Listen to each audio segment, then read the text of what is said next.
Syracuse is about to undergo its biggest transformation ever. What's up guys, Gagan here, your favorite real estate agent, and with the $100 billion project that's developing, with green spaces and with parks and everything else in between, we're about to get a lot more expansion than most people think. So let's go talk about every single thing that's coming in 2025 right now.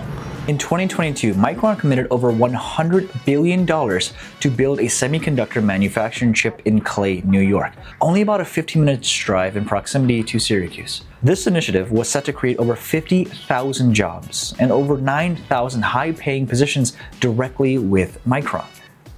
Pretty cool stuff when you think about it. There was a lot of growth and a lot of opportunity for growth as well.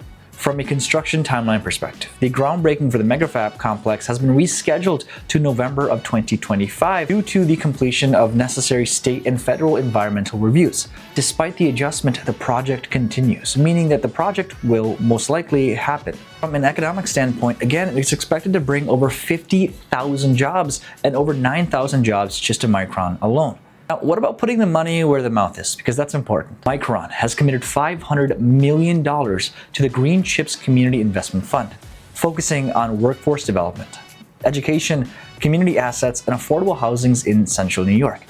This fund includes a $250 million investment for Micron, aiming to enhance the local community and support the project's long-term success. People have power. You have power. And again, that's why Micron wants you to be happy, giving us money for the economy, making it so that every single thing and every single person gets kind of what they're looking for as well.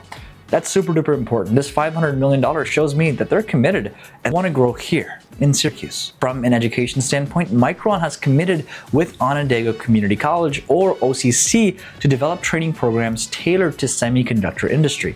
The collaboration is meant to equip people with the opportunity of actually working directly at Micron, which I think is super duper cool. We speak with a lot of people in Syracuse, specifically just asking, hey, what are you thinking about this project? For the most part, most people are super excited and happy for it. Syracuse is finally getting its long-awaited rejuvenization process, and I'm all for it. I think it's time that Western New York and upstate New York finally get something. New York City is absolutely amazing, but what about Rochester, Syracuse, and Buffalo? It's kind of like we're just the ugly little cousin that sits in a little corner and no one wants to talk to us. I know, fantastic analogy, right? But it's imperative that we keep on growing. And I think this is also going to grow everything else in between. If Syracuse starts to grow, I think Utica, I think Albany, I think Buffalo and Rochester will grow with it, especially the Finger Lakes.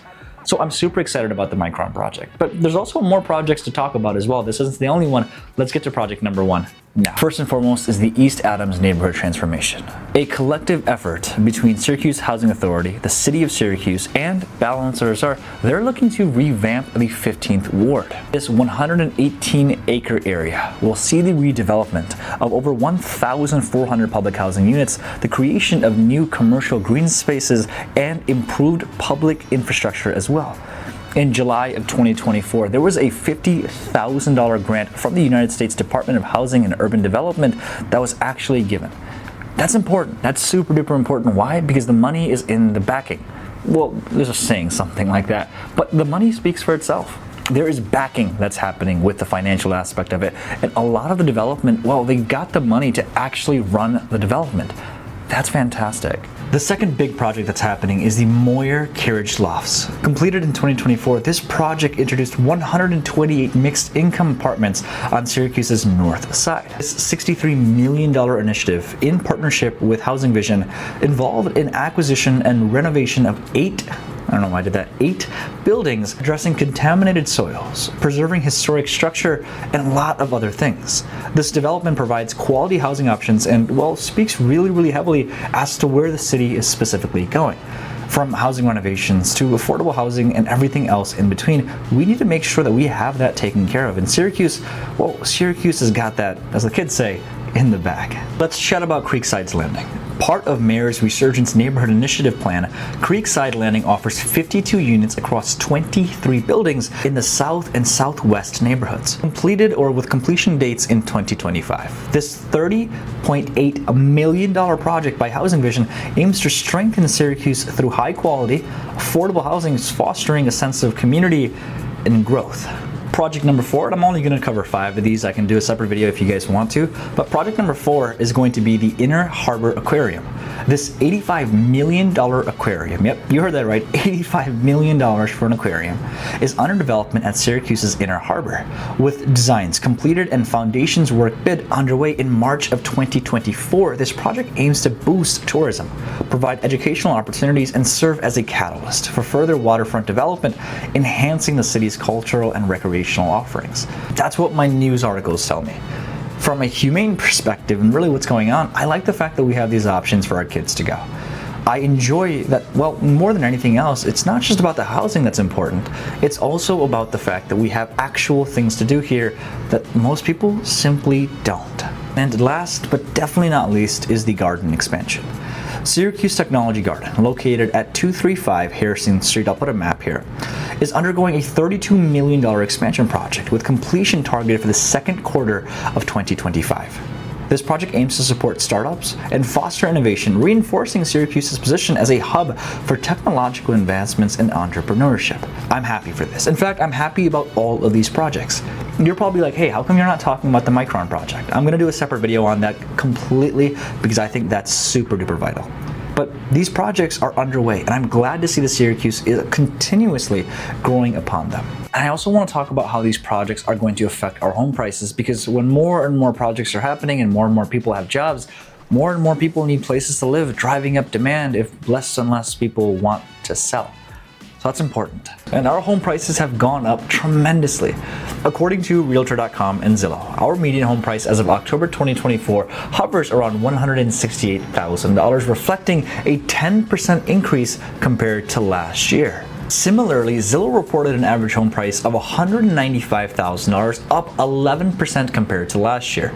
This upward trend in a robust market only demonstrates one specific thing: that overall, no matter what news source we're listening to and where we're getting our information from, the median home prices have gone up. Obviously, with the numbers, it's important to understand that even though our home prices are still on the lower end for now, appreciation is happening. And more than anything else, with the Micron project, with potentially 9,000 new jobs, people will need homes.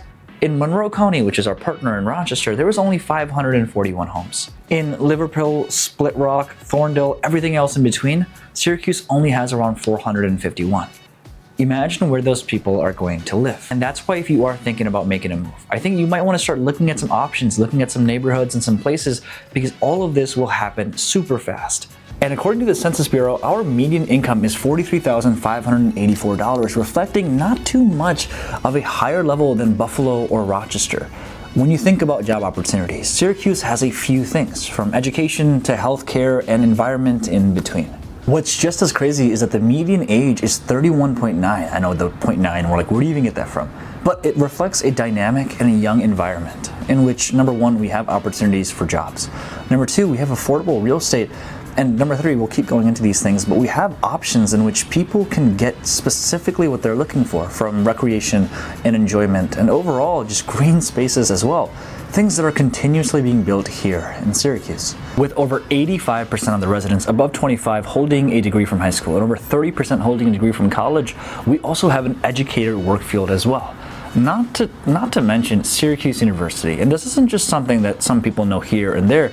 Syracuse University is known for, number one, its medicine, and number two, it's sports, right? From basketball and football and everything else in between. I've got friends that actually go there, and it's rowdy, it's amazing. It's also a fantastic school to network and learn.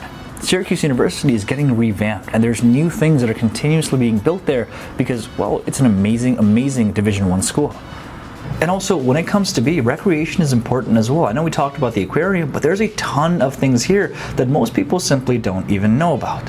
First and foremost, from the museum arts to the Onondaga Lake Park to the Griffith Zoo, there is always something to do in Syracuse, and I think that's what's really amazing. Obviously, these projects are vital, and I'm excited to see where the city keeps growing on to. And it's super duper amazing for me to think about, well, how much it's changed in the last few years. It's important that you understand the city is going through its growth, that the projections are definitely there, and it's not just something that's here and about, it's the fact that the city will continuously keep on rising. That I'm super duper excited for. Now, if you're not sure about why you should not move to Syracuse, watch this video on the top 5 reasons why all of our clients love it. See you soon.